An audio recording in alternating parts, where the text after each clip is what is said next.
আসসালামু আলাইকুম। আশা করি সকলে ভালো আছেন। আলহামদুলিল্লাহ আমিও ভালো আছি।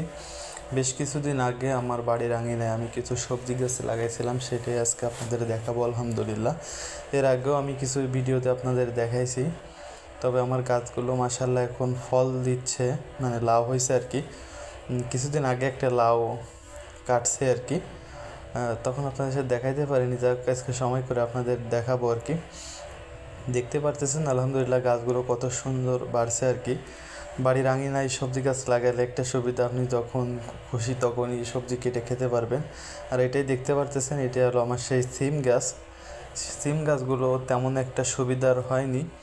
আমি যখন লাগাইছিলাম আপনাদের ভিডিও দিছিলাম, একটা ভাই কমেন্ট করে বলছিল তার কথাটাই সঠিক হয়েছে যে টবে ওইভাবে হবে না আর কি।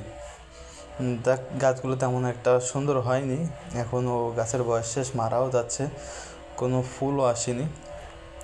তবে আমার পাশে আর একটা সিম গাছ আছে, সেটাই ফুল আসছে, সেটাই আপনাদের দেখাবো।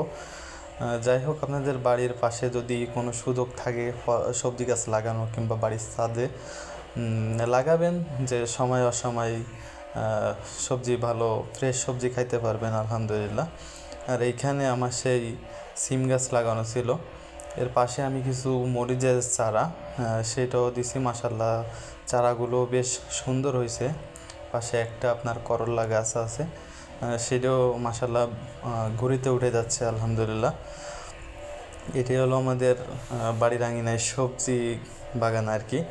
আর এইটা দেখতে পাচ্ছেন, এই যে সিম গাছে ফুল আসছে, পেঁপে গাছেও মাশাল্লাহ পেঁপে হয়েছে। এই সিম গাছটা যেহেতু মাটিতে লাগানো, আমার মনে হয় সেই জন্য খুব ভালো হয়েছে আর কি।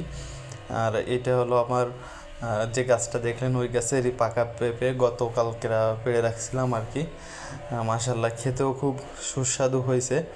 ধন্যবাদ সবাইকে ভিডিওটা দেখার জন্য। আসসালামু আলাইকুম।